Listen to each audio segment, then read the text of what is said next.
You know, this is the second movie in a row that I have seen in which it stars a house that is controlled with smartphones and all this stuff.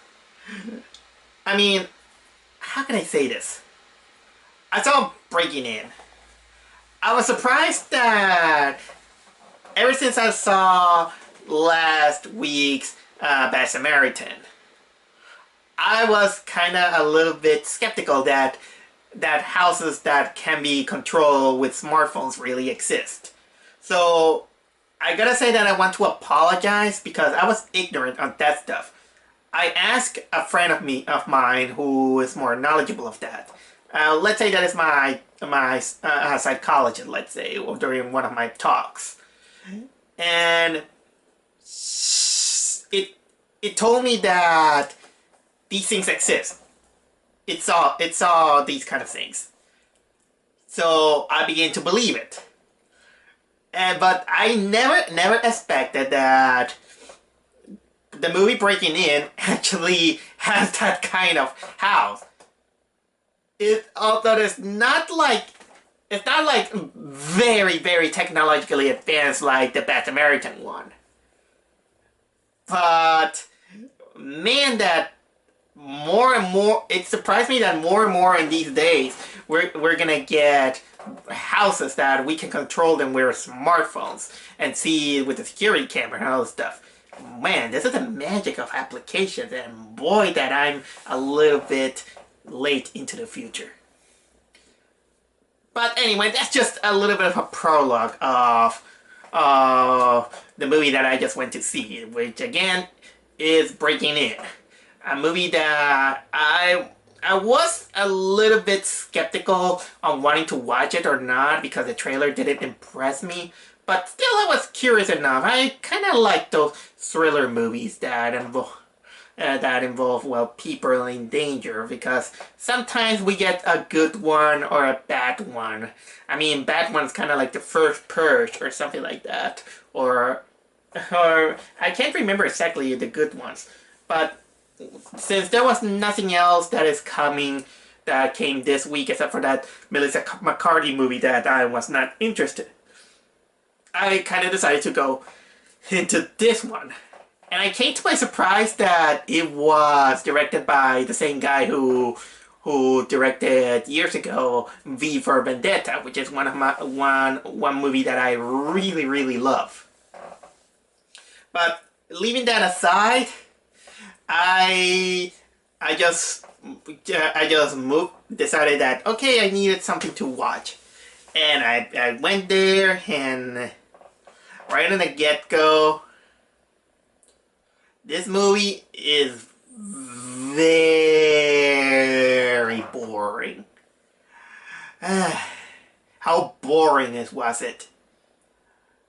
Well, let's say that I was feeling some heartburn because I ate something bad. And I think that the pain that I had on my chest was much more interesting and much more attention-seeking than the movie that I just watched. I'm not saying that the movie is really bad, because there are many kinds of bad movies in which you have your own ways to say which kind of bad movie you're gonna sit. And well, there is a sin of a movie of becoming that is boring, that is really bad. Although I kind of prefer a boring movie than a movie that is harmful or insulting.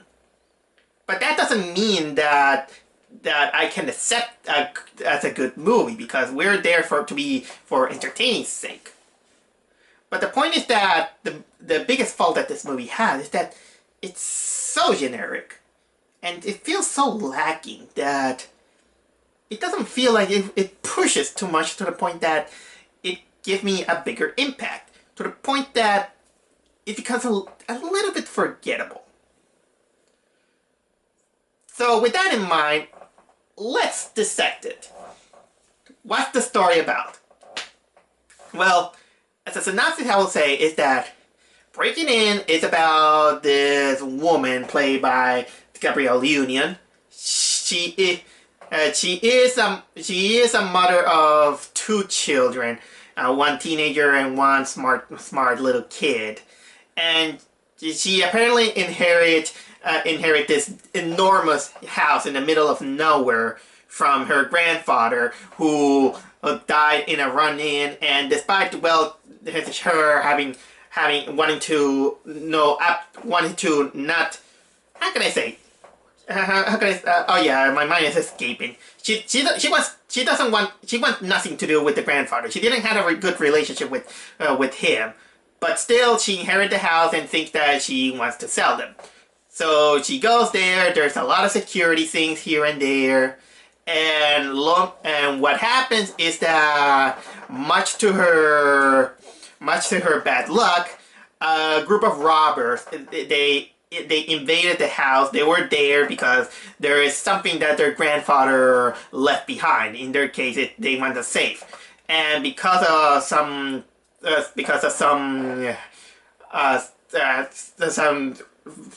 unlucky fate, I will call it. The woman left outside, and the children are inside with the robber, with the leader being Billy Berkey. And technically that's the crux of the movie. Mother outside, children are kept hostage, and the mother must try to find a way to save her children. It's as generic as you can say as a plot.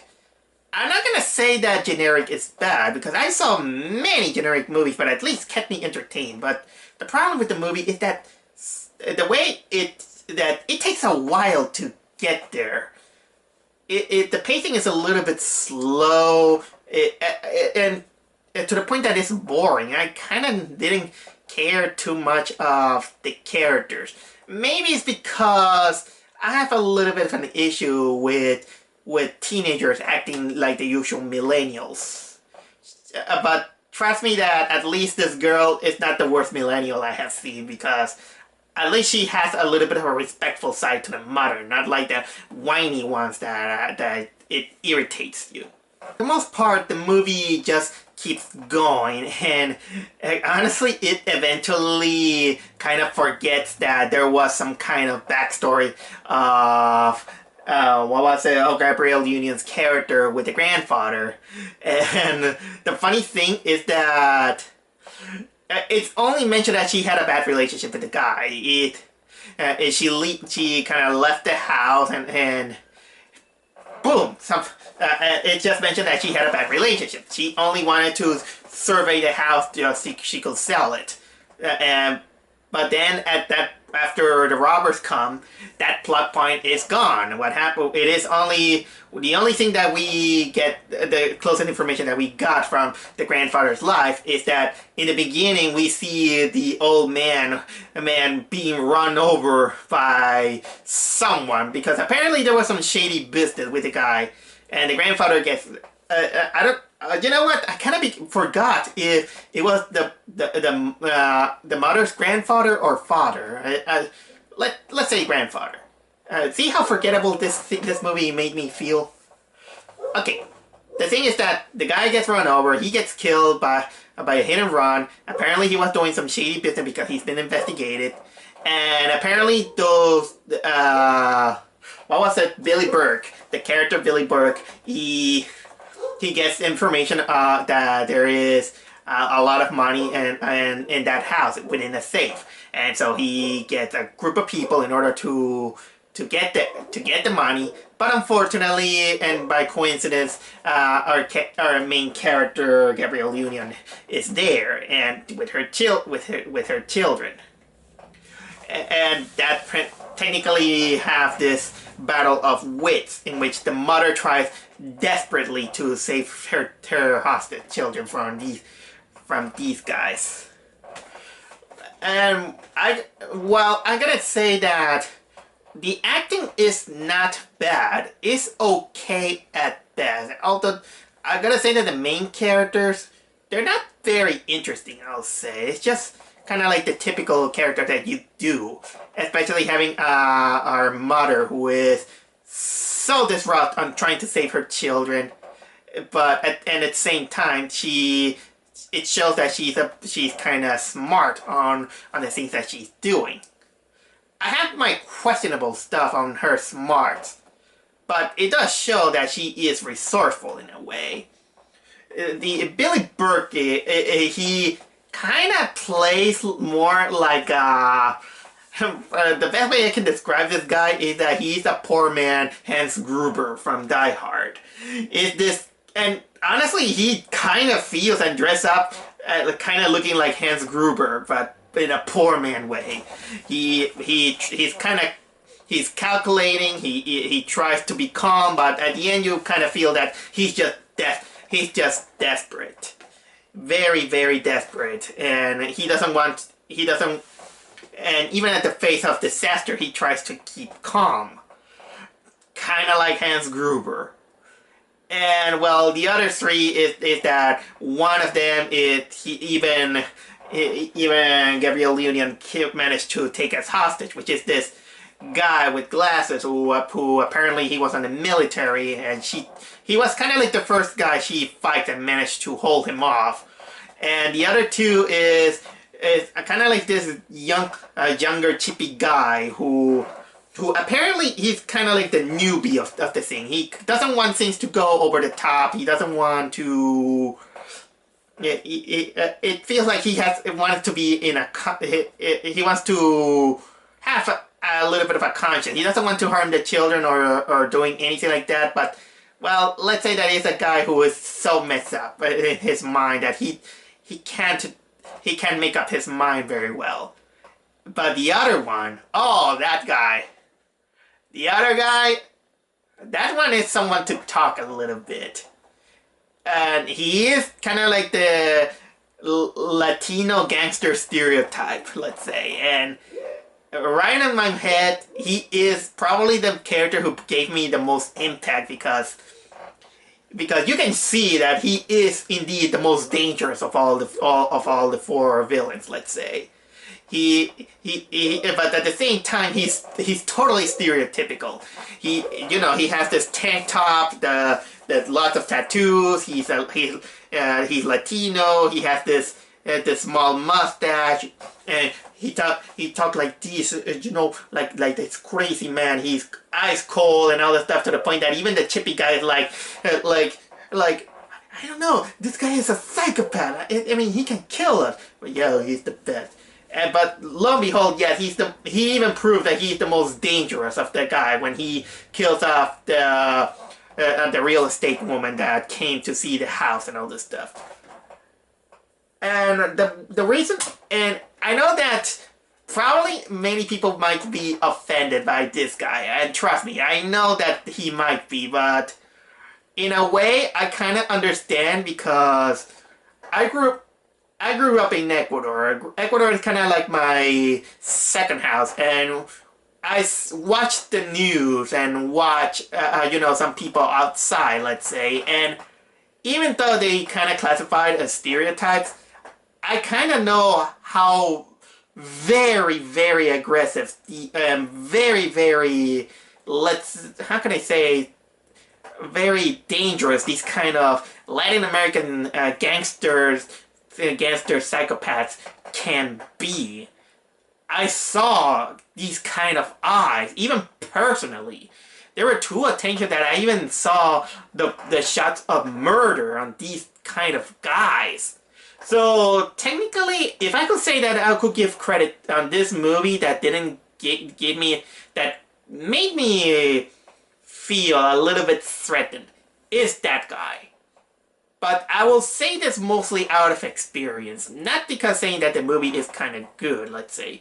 Because while this is going on, the movie just keeps going and going and going, still also making the horrible movie mistakes of separating from each other when they are together. And in a way, I was also, like I said, questioning the woman's smartness, because they try to deal with criminals in a way that, well, it feels diplomatic. I was just still thinking that, woman, you captured a guy who who at least was carrying a crowbar. And now I don't know where that crowbar is. And the least she could have done is to grab that crowbar and whack the guy's head. I mean, she proves to be a stealthy woman. Yeah, do I mention also that this movie is PG-13? Because there are few droplets of blood, but they don't become too explicit. Actually, it's edited to the point that they just want to avoid PG-13 things. This is why I have this hatred to the FCC. If you don't know, every time I think about censorship, I always play that Family Guy song of the FCC. And what else I can say about this movie apart from the slow pacing? Honestly, not much, because the whole movie I was like, okay, I seen this, nothing impressed me. It's just going slow. Even though I still, I give it credit. I didn't sleep during the movie because I still wanted to know how the situation is gonna be, considering that it is a situation in which the woman is trying desperately to save her children, and I give it credit. The woman doesn't care for the money. She didn't even know that the money was there. Oh, there's something funny about it. When finally they talk about, actually, you know what? Maybe they knew. Maybe they knew because later it is revealed that the mother told the daughter that where the safe is, which is in a secret entrance on the kitchen. She moved a rock, and at first they thought that they can't open the safe because it's an electronic safe. They killed kind of like the military guy that what was it? Gabriel Union was keeping hostage, but because they didn't need the guy exactly. They needed the USB hacker chip that he was holding in the military. What was it called? The military tag that he was holding. And here's something funny that happened, but it happened only on my head. When they opened the safe and there's this whole bunch of bills and in plastic and all this stuff. For some reason, my head begins to play Ode to Joy, just like that scene from Die Hard. The scene in which they finally open the safe and Ode to Joy begins to play. In my head, that Ode to Joy began to play. I don't know why. Maybe because, again, the way Billy Burke is dressed and acted, he's kind of like a poor man Hans Gruber. That's one of the, how can I say, unintentional funny moment that I had to keep in my mind to keep myself awake. So yeah, things happen because apparently these guys they just don't want. They just, how can I say, they don't want anyone to see them, and apparently they decide to even trying to set the house on fire with the children and all this stuff while they trying to deal with the woman. Okay. I'm gonna go dark. I'm not gonna I'm gonna apologize if I go dark. You might be thinking, okay, if they want to get rid of the children and the mother, they had the children hostages. Well, I think setting them on fire is kind of a little bit too slow. You guys have guns and knives. You could finish the job easily, even when you don't need the mother this time. I know, I'm sounding bad, but when you think about it, sometimes you need to delay some some villains' actions, and because or else they wouldn't be any movie or any plot or something like that. That's how I kind of question a little bit how this movie could have been pushed a little bit too much. Even to the point that, in my opinion, I will say that maybe, the movie could actually redeem itself if what will happen if probably the Latino guy who, during the whole movie, you see his eyes, like, he just wants to get over fast, and he's like, I want to kill the children. Fuck, why not can I kill the children? That's how this guy act. And, well, I was wondering if that will happen. That he will kill one of the children, or both of them, and the mother will go into revenge mode, let's say. The movie will have gone dark, but at least I will praise if how can I say, that the movie took a very risky direction. Although, now that I think of it, it is kind of like a double-edged sword in this case. But nevertheless, what happened is that, yeah, the woman managed to thwart the guys, and finally, after the chipper guy gets killed and all this stuff, and well, the Latino guy is left unconscious. The Billy Burke, he's left outside with the mother and the children, and much to their chagrin, the money inside. So they're there, but much to their surprise, the father comes. Yeah, the father comes, and he's taken hostage. And as a fighter, and I gotta admit, the attitude of the father is a little bit more stronger than the mother itself, that she's always crying all this stuff. Okay, maybe it's just me, again. I'm not gonna reveal too much because the ending is technically a battle of wits between these two characters, but let's say that the Hans Gruber guy is the least of your problem. Actually, the biggest problem is actually the Latino guy.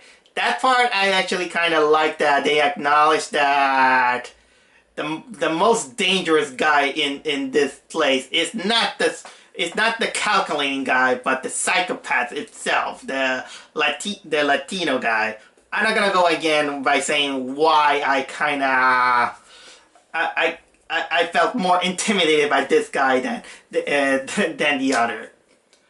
But yeah, it ends well, let's say. Even though the movie kind of just ends with still leaving us hanging and kind of wondering, what the hell was that grandpa doing?